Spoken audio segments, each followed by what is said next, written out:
के गुजर जाने के बाद जोरावर ने अपने बड़े भाई के मटन बिरयानी की दुकान संभाल ली थी। जोरावर की दुकान गांव के बीचों बीच थी, जहां जोरावर अपने हाथों से मटन बिरयानी बनाकर बेचा करता था। इन दिनों जोरावर की मटन बिरयानी की दुकान बहुत अच्छी चल रही थी। एक दिन की बात है, जोरावर की दुकान पर बहुत सारे ग्राहक मटन बिरयानी खा रहे थे। अरे वाह, आज भी मेरी काफ़ी अच्छी कमाई हो गई है। लगता है लोगों को मेरे हाथ की बनाई मटन बिरयानी बहुत पसंद आ रही है, तभी तो मेरे दुकान पर हमेशा भीड़ ही लगी रहती है। तभी एक रमेश नाम का आदमी जोरावर की दुकान पर आता है। अरे जोरावर भाई, ज़रा 2 किलो बिरयानी पैक कर देना। ठीक है, अभी पैक कर देता हूँ। जोरावर बिरयानी के बर्तन से बिरयानी निकालता है, पर बिरयानी केवल 1 किलो थी। सारी बिरयानी खत्म हो गई थी। अरे रमेश भाई, बिरयानी तो केवल 1 किलो ही है, आज सारी बिरयानी खत्म हो गई। अच्छा चलो तो फिर 1 किलो ही दे दो। जोरावर रमेश को 1 किलो बिरयानी देता है और रमेश बिरयानी लेकर वहां से चला जाता है। तभी जोरावर अपने दुकान में देखता है कि उसकी सारी मटन तो खत्म हो गई है। अरे ये दुकान की तो सारी मटन खत्म हो गई, अब मैं बिरयानी कैसे बनाऊंगा? चलो मैं जाकर चिन्नू भाई से मटन खरीद लाता हूँ। शाम होते ही जोरावर अपनी दुकान बंद करके गांव के पास ही एक मटन के व्यापारी चिन्नू भाई के पास जाता है। ये लीजिए चिन्नू भाई, 7,000 रुपए और मुझे 14 किलो मटन दे दीजिए। अरे जोरावर भाई, 14 किलो मटन का 7,000 नहीं 14,000 रुपये लगेंगे। लेकिन मैं तो हमेशा ही आपसे 7,000 रुपए में 14 किलो मटन ले जाता हूँ, फिर आज ये 14,000 रुपए कैसे? वो इसीलिए क्योंकि अब से मटन के दाम बढ़ गए हैं। मुझे खुद ही बहुत महंगी बकरियां मिली हैं। 14,000 में लेना है तो लो, वरना यहाँ से जाओ। अरे ये क्या, अचानक से मटन के दाम इतने बढ़ गए? अब मैं अपनी दुकान में मटन बिरयानी कैसे बेचूंगा? अरे तो जोरावर भाई, जब मटन के दाम बढ़ गए हैं तो तुम भी अपनी बिरयानी के दाम बढ़ा दो ना, इससे तुम्हें ही फायदा होगा। अच्छा चलो ठीक है, 7 किलो मटन दे दो। जोरावर 7 किलो मटन लेके अपने घर आता है। देखते ही देखते सुबह हो जाती है। सुबह होते ही जोरावर अपनी दुकान पर एक बोर्ड लगा देता है, जिस पर लिखा होता है 500 रुपए में 1 किलो बिरयानी। इस बोर्ड को देखकर जोरावर की दुकान से बहुत सारे ग्राहक लौट जाते हैं, जिससे जोरावर चिंतित हो जाता है। शाम तक जोरावर की दुकान में एक भी ग्राहक बिरयानी खाने नहीं आया। अरे ये क्या, आज तो मेरी दुकान पर एक भी ग्राहक बिरयानी खाने नहीं आया। अगर ऐसा ही चलता रहा तो मुझे बहुत बड़ा नुकसान हो जाएगा। तभी रमेश फिर से जोरावर की दुकान पर आता है और बोर्ड लगा देखकर वहां से जाने लगता है। तभी जोरावर उसे आवाज लगाता है। अरे क्या हुआ रमेश भाई, आज बिरयानी नहीं खाना क्या? अरे जोरावर भाई, आपने अपनी बिरयानी के दाम इतने ज़्यादा बढ़ा दिए, ऐसे में आपकी दुकान से मैं कैसे बिरयानी खाऊं? अरे रमेश भाई, तो मटन के दाम बढ़ गए हैं तो मुझे भी बिरयानी के दाम बढ़ाने पड़े। अब मैं इसमें क्या कर सकता हूँ? मेरी क्या गलती है? ठीक है, लेकिन इतनी महंगी बिरयानी मैं कैसे खा सकता हूँ? रमेश भी महंगे दाम देखकर वहां से चला जाता है।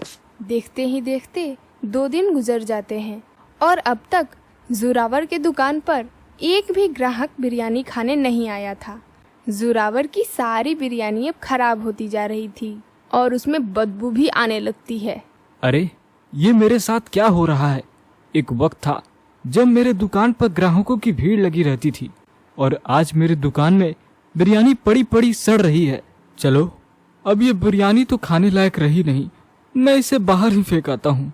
जोरावर दुखी मन से अपनी बिरयानी उठाकर एक सुनसान जगह पे फेंक देता है। तभी वहाँ बिरयानी को खाने बहुत सारे आवारा कुत्ते आ जाते हैं। अरे इतने सारे कुत्ते, बकरियों से ज्यादा तो इन कुत्तों की जनसंख्या हो गई है। क्यों ना इनकी जनसंख्या थोड़ी कम कर दी जाए। मटन बिरयानी बेचना अब तो मेरे बस की बात नहीं है। क्यों ना मैं कुत्ता बिरयानी बेचूं। बिरयानी में आधा कुत्ता और आधा मटन रहेगा, ऐसे भी लोगों को क्या ही पता चलेगा मटन है या कुत्ता। अपने मन में खुरापाती विचार लेकर जोरावर अब से गांव में कुत्ते पकड़ने लगता है और चिन्नू से 2 किलो मटन ले आया और 5 किलो कुत्ता मिलाकर कुत्ता बिरयानी बनाने लगता है। फिर जोरावर ने अपने बिरयानी के दाम पहले जैसे कर दिए, जिसे देखकर फिर से ग्राहक उसकी दुकान पर आने लगे। तभी वहाँ फिर से रमेश आता है। ये आपने अच्छा किया जोरावर भाई, आपने अपने बिरयानी के दाम वापस से पहले जैसे कर दिए। काफ़ी दिनों से आपकी बिरयानी नहीं खाई थी तो मेरा मन मचल रहा था। लाइए जल्दी से 1 प्लेट बिरयानी लगा दीजिए। तभी जोरावर रमेश को 1 प्लेट बिरयानी देता है, जिसमें सिर्फ 1 पीस मटन के थे, बाकी सारे पीस कुत्ते के थे। और रमेश बिरयानी खाने लगता है। तभी उसके हाथ में एक कुत्ते का पीस आता है। अरे जोरावर भाई, ये मटन के पीस का टेस्ट इतना अजीब क्यों लग रहा है? इससे पहले तो ऐसा मटन कभी नहीं खाया था। अरे रमेश भाई, दरअसल वो मटन मैंने नई दुकान से खरीदी है, इसलिए शायद स्वाद बदल गया होगा। आप आराम से खाइए। रमेश वह कुत्ता बिरयानी घपाघप खाते चला गया। अच्छा हुआ इस रमेश को पता नहीं चला कि वह मटन बिरयानी नहीं, कुत्ता बिरयानी खा रहा है। थोड़ी देर बाद रमेश पूरी बिरयानी खाकर जोरावर के पास जाता है। बिरयानी तो बहुत ही अच्छी थी जोरावर भैया, ये लीजिए आपके पैसे। अरे ये मेरे गले से कुत्ते की आवाज कैसे निकल रही है जोरावर भाई? अरे बाप रे, इसके गले से कुत्ते की आवाज निकल रही है। कहीं ये कुत्ता बिरयानी खाने से तो नहीं हुआ? अरे ये क्या खिला दिया मुझे? ये कुत्ते की आवाज कहाँ से आ रही है मेरे गले से? अरे रमेश भाई, मैंने तो आपको मटन बिरयानी खिलाई थी। अरे जोरावर भाई, तो मेरे गले से ये कुत्ते की आवाज क्यों आ रही है? रमेश जैसे जैसे बातें कर रहा था, उसके मुंह से कुत्ते की आवाजें आ रही थी। ये देखकर रमेश बहुत परेशान हो जाता है और वह अपनी पत्नी रमीला के पास जाता है। रमीला रमेश के मुंह से कुत्ते की आवाज सुनकर हैरान हो जाती है। अरे ये क्या, कुत्ते ने काट लिया क्या, जो आपके मुंह से कुत्ते की आवाजें आ रही हैं? अरे वो जब से मैंने जोरावर की बिरयानी खाई है तब से मेरे मुंह से कुत्ते की आवाज निकल रही है। क्या ऐसा क्या खिला दिया जोरावर ने आपको? चलिए मैं चलती हूँ उसकी दुकान पे। रमीला रमेश को लेकर जोरावर के दुकान पर जाती है। उस समय जोरावर के दुकान पर बहुत सारे ग्राहक कुत्ता बिरयानी खा रहे थे। अरे जोरावर भाई, मेरे पति को क्या खिला दिया आपने? रमीला की आवाज़ सुनकर दुकान पर बैठे सभी ग्राहक रमीला की तरफ देखने लगते हैं। जब से मेरे पति आपके दुकान से मटन बिरयानी खाकर गए हैं, तब से कुत्ते की आवाज़ निकल रही है। ऐसा लग रहा है जैसे आपने उन्हें कुत्ता बिरयानी खिला दिया हो। अरे बहन जी, ये आप क्या कह रही हैं? रमीला की यह बात सुनकर वहाँ बैठे सभी ग्राहक अपने हाथ रोक लेते हैं। तभी वहाँ बैठा सुमित नाम का आदमी कहता है, अरे बाप रे, यानी वह उसी समय से जिसे मटन बिरयानी समझ के खा रहा था वो कुत्ता बिरयानी है। इतना कहते ही सुमित और दुकान पर बैठे बाकी ग्राहक जोरावर को मारने जाते हैं, लेकिन उससे पहले ही जोरावर अपनी दुकान छोड़कर भाग जाता है। चलिए जी, ये जोरावर तो भाग गया, हम किसी डॉक्टर के पास चलते हैं, वो ही आपकी इस आवाज़ को ठीक कर सकता है। रमीला रमेश को लेकर डॉक्टर के पास जाती है। उस डॉक्टर के पास सुबह से एक भी पेशेंट नहीं आया था। अरे वाह, चलो कोई तो पेशेंट आया। अरे डॉक्टर साहब, मेरे पति को देखिए ना।